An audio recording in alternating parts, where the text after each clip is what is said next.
जब हम प्रार्थना करते हैं मंदिर में तो हम क्या मांगते हैं जो हमारे पास नहीं होता है, और उसको पाने के तरीके कुछ हो सकते हैं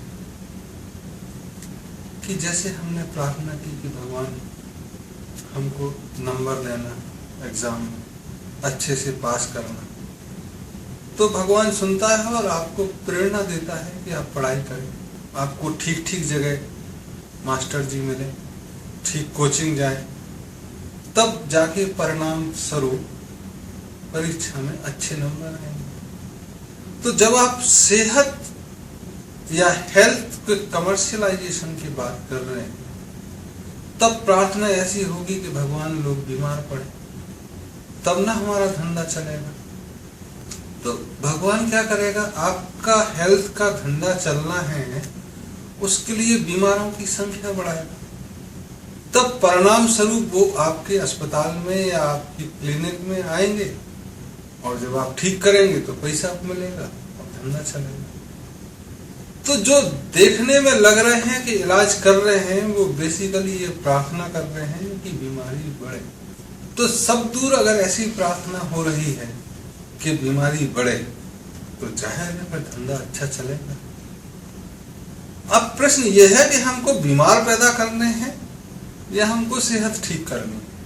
अगर समाज को बीमार ही रखना है और बीमार से ही पैसे कमाना है, तो स्वस्थ रहने और स्वास्थ्य देने की बातें उतने ही खोखले तरीके से की जानी चाहिए जितनी लोग अपनी नीति और नियमों के बारे में करते हैं, सरकार अपने वायदों के बारे में करती है, और ठग विश्वास दिलाते हैं कि हम बेवकूफ नहीं बनाएंगे। उसी तरह से स्वास्थ्य और स्वस्थ रहने की बात होनी चाहिए, और शायद हो भी रही है। तो जितने बड़े अस्पताल हैं उनके साथ एक एक मंदिर अटैच है, मस्जिद भी अटैच है, चर्च गुरुद्वारा भी, और कई जगह तो सर्व धर्म संभाव की बातें भी होती हैं।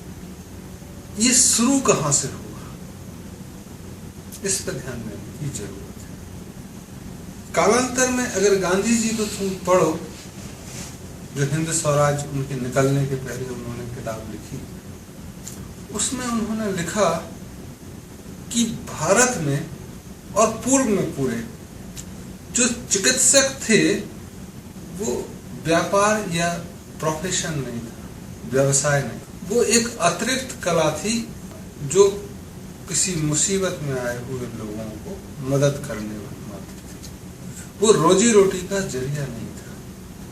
तो क्या हुआ कि मतलब ये रोजी रोटी का जरिया हुआ और इतना ग्लोरीफाई हुआ कि आज एक बहुत अच्छा व्यवसाय प्रतिष्ठान के बारे में जब भी चर्चा होती है तो कहते हैं कि एक अस्पताल खोल लो, एक स्कूल खोल लो। प्रकृति ने जो सबसे महत्वपूर्ण चीजें हैं वो मुफ्त में मुहैया कराई, चाहे वो हवा हो, पानी हो, सूर्य की रोशनी हो, और स्वयं शरीर भी। किसी लैब में या व्यापारिक प्रतिष्ठान में ये चीजें नहीं मिलती, प्रकृति देती है और मुफ्त देती है। तो सेहत भी मुफ्त मिलती है। जो बच्चा होता है वो थोड़ी देर में अपने आप स्वस्थ हो जाता है, माँ का दूध पिएगा, एक दो दिन खेलेगा, छोटी छोटी बीमारी अपने आप स्वस्थ हो जाती है। लेकिन अगर व्यापारिक प्रतिष्ठान बनाना सेहत को, तो फिर आप डर दिखाना शुरू करोगे। मच्छर मक्खी पैदा हो, इसके लिए जमादार को पैसा दोगे कि वो नाली साफ ना करे, साफ करने के लिए पैसा नहीं दोगे। मिसमैनेज्ड म्युनिसिपल कॉर्पोरेशन रहे, इसके लिए आप पैसा खर्च करोगे। और अगर मच्छर मारने की दवाइयों के बारे में आप देखोगे तो शुरुआती जो प्रचार हुआ कि बिके, तो हर म्युनिसिपल कॉर्पोरेशन के जितने झाड़ू पोंछा सफाई कर्मचारी थे उनको पैसा दिया गया, यार थोड़ा 2-3 दिन में किया करो जिससे थोड़ा मच्छर बढ़ जाए, तो हमारा मॉस्किटो रिपेलेंट बिके, कछुआ छाप अगरबत्ती बिके। फिर वो इतना मेहनत हो गया कि जो सफाई कर्मचारी थे उनकी सफाई से भी नहीं हट रहे।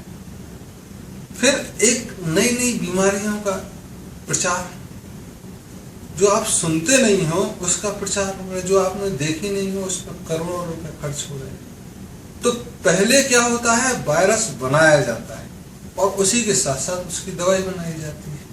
तो पहले वायरस छोड़ा जाएगा, चाहे कंप्यूटर में हो चाहे समाज में, फिर उसका मेनिया दिखाया जाएगा, चाहे इंटरनेट के जरिए चाहे WHO के जरिए।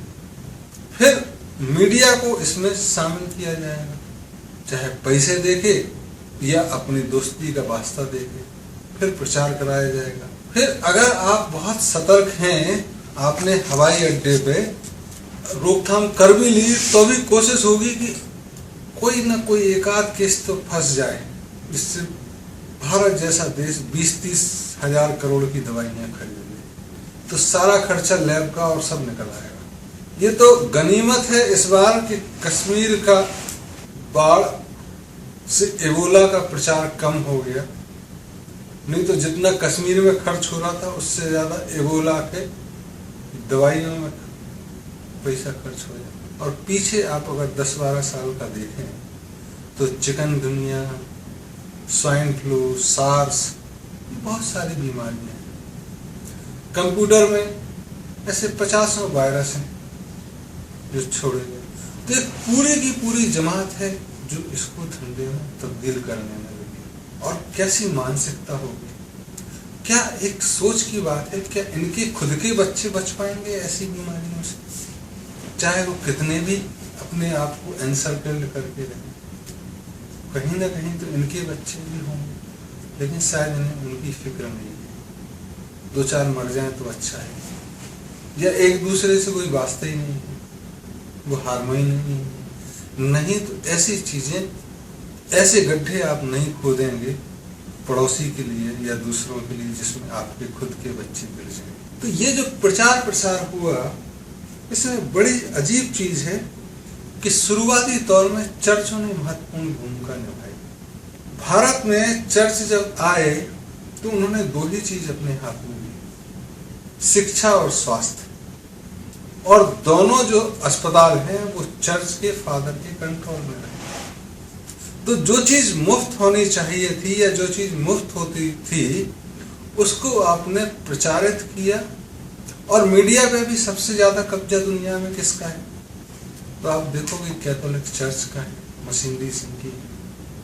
तो अपना प्रचार, अपना ग्लोरिफिकेशन, और दूसरे कुछ डॉक्टर बनते हैं तो उनको भी भारत रत्न दिलाने की कोशिश कर लो, पद्म विभूषण नरेश त्रेहन जैसे लोगों को दिला दो, जो इतना पैसा कमा चुके हैं, चाहे वो डर दिखा के या चाहे कुछ, कि अपना एक बड़ा हॉस्पिटल खोल सकते थे। और उसमें अगर आप देखें तो प्रबंधन के लिए MBA लड़के रखे गए हैं, जो बीमार आदमी को पेशेंट नहीं बोलते हैं, वो क्लाइंट बोलते हैं। ग्राहक आया है, क्लाइंट आया है, जैसे वकील इस्तेमाल करते हैं। तो इतनी गिरावट आ गई। तो चर्चों को अगर कुछ गलत किए हैं तो फिर से लीड लेनी होगी कि ये बंद हो। वहां प्रार्थनाएं जो थी कि हमारा अस्पताल चले, स्वास्थ्य देते हुए हम लगे कि हम जनता में भगवान का काम कर रहे हैं, ये प्रचार करना कि डॉक्टर भगवान का रूप है, ये बंद करवाना चाहिए। अगर भगवान का रूप है तो भगवान क्या पैसे वसूलेगा? डॉक्टर अगर भगवान का रूप है तो भगवान तो फ्री में देता है, फिर पैसे कैसे वसूल रहे?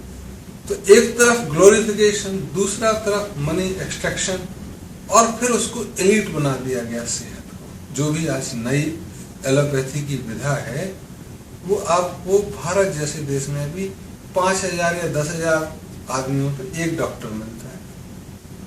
उसकी परीक्षाएं कठिन हैं, कॉलेज कम हैं, और पढ़ने लिखने वालों को सरोकारी नहीं है कि लोग ठीक हों, उनके लिए तो धंधा है।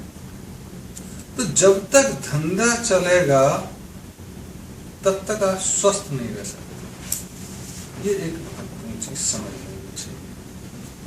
तो अगर हमको दुनिया में लोगों को स्वस्थ देखना है तो चर्च को लीड लेनी चाहिए, मस्जिद, मंदिर, गुरुद्वारा को उनका सहयोग करना चाहिए कि स्वास्थ्य सेवाएं मुफ्त में उपलब्ध हों। जितने भी प्राइवेट तथाकथित अस्पताल हैं, चाहे वो सहयोग करें इसमें, ये असहयोग करते हैं तो बंद कर दिए जाए। 2-4 हजार लोग से ज्यादा नहीं मरेंगे जो कभी भी भूकंप बाढ़ से मरते हैं, और शायद अस्पताल ना जाए तो वैसे ही बच जाए।